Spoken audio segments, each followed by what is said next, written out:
Tends l'oreille. Le français à écouter. Article 1. Bienvenue au village des enfants sauvages. Des cabanes dans les bois, construites et gérées par des enfants, tu crois rêver? Pourtant, ce lieu existe bien. À Fabas, un petit village près des Pyrénées, les élèves de l'école ont une forêt rien qu'à eux, où ils peuvent jouer régulièrement. Le journal Un jour une actu a pu visiter leur village miniature en compagnie de Gabin, Lola, Margot et tous leurs copains. C'est bon? Tout le monde est prêt? Les enfants se mettent sagement en rang à la sortie de l'école. Jaime, l'animatrice, s'assure que tout le monde a pris son pique-nique, car aujourd'hui, les enfants de l'école de Fabas ne vont pas manger à la cantine, mais en pleine forêt, dans leur village. Après 10 minutes de marche, voilà, on est au bois. Ce bout de forêt, pas très loin de l'école, est le domaine des enfants. Quand la météo le permet, ils y viennent plusieurs fois par mois, après la classe ou pour la pause déjeuner. Des cabanes en récup. À peine le pique-nique avalé, tout le monde s'éparpille dans le bois. Lola et Emma filent à leur cabane, située près du sentier. C'est un rond de terre entouré de buissons. Les deux fillettes ont tendu des ficelles en travers des arbres tout autour et vont y suspendre des branches pour faire des murs. La plupart des cabanes du bois sont très simples. Un trou dans les buissons, le tronc d'un vieil arbre, quelques branches, des bouts de ficelle, et l'imagination fait le reste. Les enfants se prêtent et s'échangent les matériaux qu'ils trouvent. Et quand une cabane est abandonnée, les morceaux de bois sont aussitôt récupérés pour servir à une autre. Au commissariat de police. Un peu plus loin, on trouve les policiers, en plein travail près de leur cabane. C'est la plus grande et la mieux bâtie du village. Cet endroit avait été construit par des enfants plus grands, explique Benjamin. Quand ils sont partis de l'école, on l'a récupéré, mes copains et moi. Et depuis, on n'arrête pas de l'améliorer. Dans ce commissariat, il y a une pièce pour se réunir, une prison pour enfermer les bandits et, dans un coin, un gros tas de morceaux d'écorce. C'est notre trésor, précise Gabin.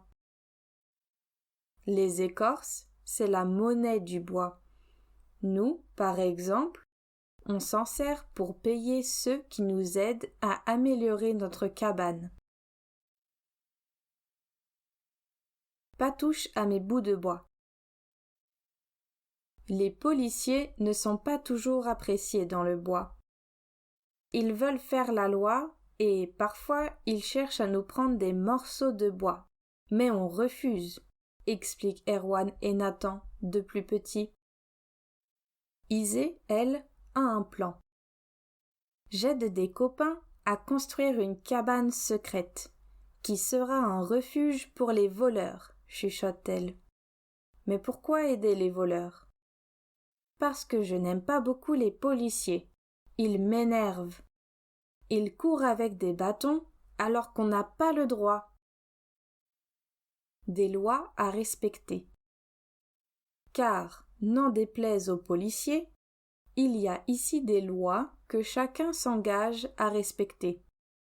Ce sont les engagements du bois. Ces règles sont écrites sur un drapeau signé par tous et que les enfants relisent ensemble à chaque fois qu'ils viennent ici.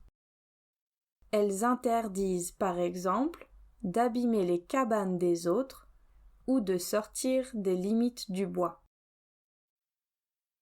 le bois bleu. Un peu à l'écart du sentier, Margot et Paula nous font visiter leur cabane.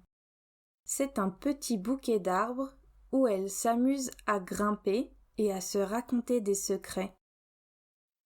J'adore venir au bois, confie Paula, parce qu'ici, on est dans la nature. Les deux copines ont elles aussi ramassé quelques écorces qui leur servent de monnaie. Mais surtout, à l'abri dans une vieille souche, elles ont un morceau de bois devenu bleu à cause d'un champignon. Le bois bleu, c'est ce qu'il y a de plus précieux ici. Le nôtre, on le cache soigneusement. Il est trop beau. Rassemblement. Hélas, le temps file, et c'est déjà l'heure de retourner en classe. Quand Jaime, l'animatrice, crie « Rassemblement !», tout le monde doit se regrouper pour partir.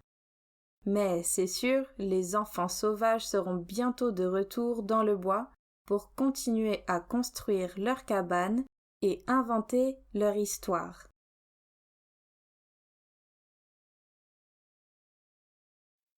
Article 2. À 15 ans, il invente son propre jeu de société. Elphine est un ado créatif, bricoleur et fan de jeux. Avec ses parents, il va souvent dans des festivals de jeux de société. Cela lui a donné des idées pour en créer un lui-même. Le journal Un jour une actu l'a interviewé. Quels sont tes jeux préférés? Les jeux de stratégie où il faut réfléchir pour gagner. Mais j'adore aussi découvrir de nouveaux jeux, de nouvelles règles. J'aime la découverte et la surprise. Peux-tu nous en dire plus sur le jeu que tu as inventé? Ça s'appelle The Zone. Il faut entre 2 et 4 joueurs à partir de 8 ans. Les joueurs ont chacun un pion avec 5 vies. Ils doivent faire attention à la zone de danger qui s'agrandit à chaque tour et qui leur fait perdre des vies. Le but, c'est d'être le dernier survivant. Comment as-tu eu cette idée? Je me suis surtout inspirée du jeu vidéo Fortnite. C'est aussi un jeu de Battle Royale, avec une zone de danger qui s'agrandit. Je me suis dit que cela pouvait faire un bon jeu de société. Comment l'as-tu fabriqué? J'ai fait plein de tests pendant plusieurs mois.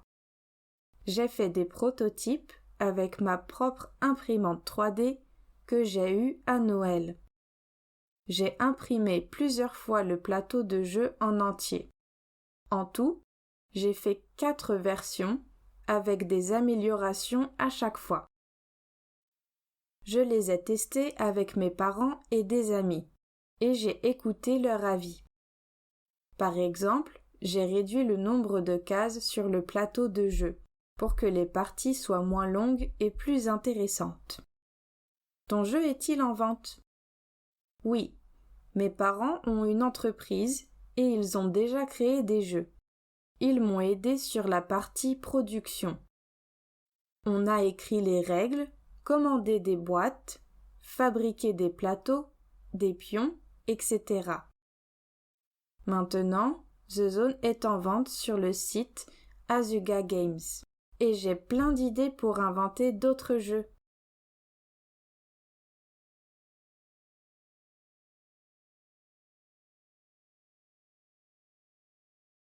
Article 3. Des enfants français battent le record du plus long Scooby-Doo du monde. Les écoliers de Castelnau d'Estrétefond, près de Toulouse, ont fabriqué un Scooby-Doo de plus d'1,6 km de long. Un record mondial devenu officiel samedi 16 novembre 2019.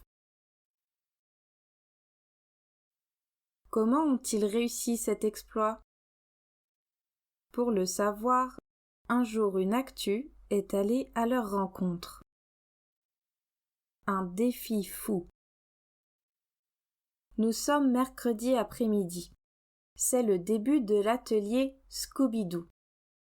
Gwen, l'animatrice, et une vingtaine d'enfants de 8 à 10 ans préparent des fils de toutes les couleurs.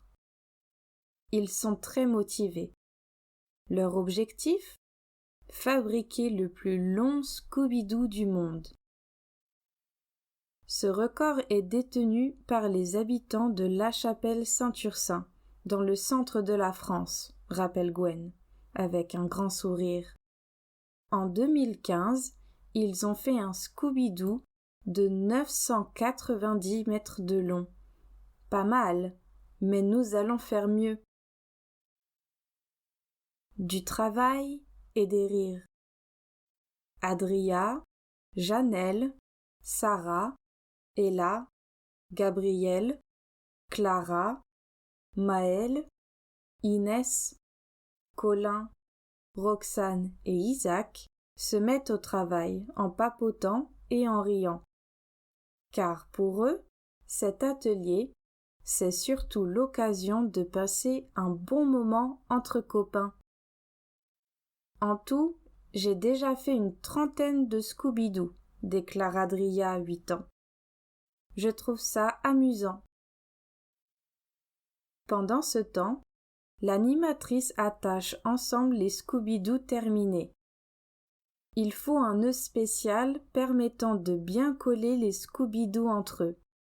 Sinon, le record ne sera pas validé, explique-t-elle. Cela prend beaucoup de temps. Plus de 10 000 Scooby-Doo. Cela fait 1 an et demi que les 700 enfants des 2 écoles de Castelnau-d'Estrétefond participent, quand ils le souhaitent, à ces ateliers. Certains font aussi des Scooby-Doo à la récré ou chez eux, devant la télé, raconte Gwen. Il y a même des parents et des associations qui nous ont aidés. Plus de 10 000 Scooby-Doo ont ainsi été rassemblés et attachés, ce qui donne un très très long Scooby-Doo enroulé sur d'énormes bobines. Un record validé par un expert.